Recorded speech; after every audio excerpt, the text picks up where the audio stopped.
Hello friends, welcome to Joy's creative garden. তোমরা সবাই কেমন আছো? শীতকাল মানেই ফুলের সমারোহ, চারিদিকে ফুলের মেলা। তো চলে এসো আমার সাথে ফুলের বাগানে। আর আমি তোমাদের শেয়ার করছি আজ সকালবেলা মেয়েকে আমি স্যান্ডউইচ বানিয়ে দিলাম, ভেজ চিকেন স্যান্ডউইচ। সঙ্গে থাকো, পুরো ভিডিওটা দেখো। মডার্নের মাল্টিগ্রেন ব্রেড নিয়েছি। আমি সবসময় হেলদি ব্রেড ইউজ করি, ময়দারটা নিই না, আমি মাল্টিগ্রেন আটা ব্রেডই ইউজ করি। আর দেখো, শসা, টমেটো এটা পাতলা করে কেটে রেখেছি। এবার বাটারটা আমি আমার যে মেশিনটা যেখানে গ্রিল স্যান্ডউইচ করি সেখানে মাখিয়ে নেব। আর এই যে মাখিয়ে নিচ্ছি টোস্টারে ভালো করে। একবারই বাটারটা দেব, বারবার দিতে হয় না, কিন্তু প্রথম যখন ইউজ করব তখন বাটারটা দিয়ে দিতে হবে, নাহলে ব্রেডগুলো পুড়ে যেতে পারে। এবার ব্রেডের মধ্যে আমি কিউকাম্বার, টমেটো দিলাম। আর এই যে চিকেনগুলো ছিল, চিকেনটাকে বয়েল করে স্লাইস করেছি। এবার একটু সল্ট মিশিয়ে নিলাম, অল্প একটু। যারা ঝাল খাও তারা অবশ্যই তার মধ্যে পিপার মানে মরিচের গুঁড়ো দিতে পারো। আর লঙ্কার গুঁড়োটা খাওয়া উচিত না, তো কাঁচা লঙ্কা যারা খেতে চাও স্লাইস করে দিতে পারো।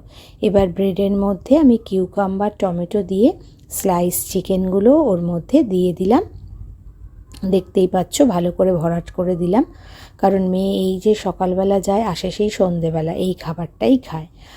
আর ওপরে এবার আরেকটা ব্রেড দিয়ে দেব। এইভাবে দুটো স্যান্ডউইচ। আর হ্যাঁ, একটু টমেটো সস দিয়ে দিচ্ছি স্বাদের জন্য। টমেটো সসটা যে যেরকম পছন্দ করো সেরকম দেবে, কেউ ইচ্ছে করলে নাও দিতে পারো।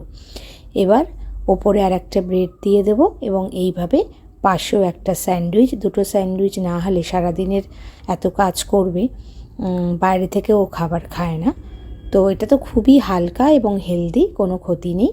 সেই জন্য কোনো এক ফোঁটাও এর মধ্যে কোনো অয়েল ব্যাপারটা নেই, এটা প্রচণ্ডই হেলদি খাবার। তোমরাও বাড়িতে ট্রাই করে দেখতে পারো। অবশ্যই ভিডিওটা প্রথম থেকে শেষ অবধি দেখো।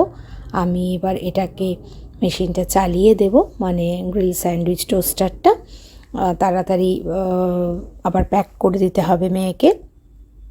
তোমরাও দেখে গেলে খুব একটা বেশি সময় লাগে না, শুধু চিকেনটা সেদ্ধ করে রাখতে হয়। কেউ ইচ্ছা করলে এখানে আলুও দিতে পারো, কেউ ইচ্ছা করলে ফিশও দিতে পারো।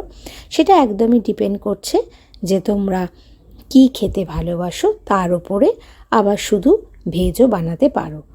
এবার দেখো লাইটটা জ্বলে উঠলো, এলো।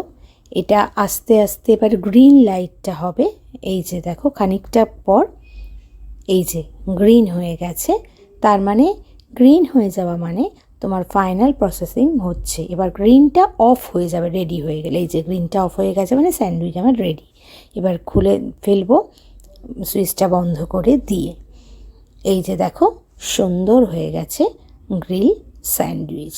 এবার এটাকে এইভাবে টিফিনে ভরে দিলে কিন্তু স্বাদ পাবে না। এটাকে আমি প্লেটে তুলে নিচ্ছি এবং এটাকে ভালো করে অ্যালুমিনিয়াম ফয়েল দিয়ে মুড়ে টিফিন বক্সে দেব, তবেই কিন্তু একদম তাজা আর মচমচে থাকবে। আর তা না হলে জিনিসটা খুব টান টান হয়ে যাবে, খেতে ভালো লাগবে না। এই যে অ্যালুমিনিয়াম ফয়েলে আমি স্যান্ডউইচ দুটো ভালো করে প্যাক করে দিচ্ছি। এই যে দেখো, টিফিন একদম রেডি হয়ে গেছে আমার। টিফিন রেডি হয়ে গেল। এবার এর সাথে একটু ব্ল্যাক কফিও দিই, কোনো দিন হট চকলেট, কোনো দিন ব্ল্যাক কফি। তো এই মাংসর সাথেও দুধটা খায় না, যেহেতু চিকেন স্যান্ডউইচ, সেই জন্য হালকা একটু বেশি ও ডার্ক কফি খায় না, তেতো লাগে, তো একটু হালকা করে করে দিলাম, সামান্য একটু মিষ্টি দিয়ে। হট কফি ওটাও ফ্লাক্সে ভরে দিলাম। তো সারাদিনের দেয় অন্তত এইটুকু খাবারও খাবে। এতটা কাজের চাপ থাকে, অনেক সময় টিফিন নিয়েও চলে আসে, তখন আমার খুব রাগ ধরে, সকালবেলা প্রায় কিছুই না খেয়ে যায়। এইভাবে তো আর শরীর থাকবে না, কাজও করতে হবে কিন্তু খেতেও হবে। আমার ব্লগটা এখানেই আজকে শেষ করছি। টিফিন পুরো রেডি। তোমাদের কেমন লাগলো অবশ্য জানি।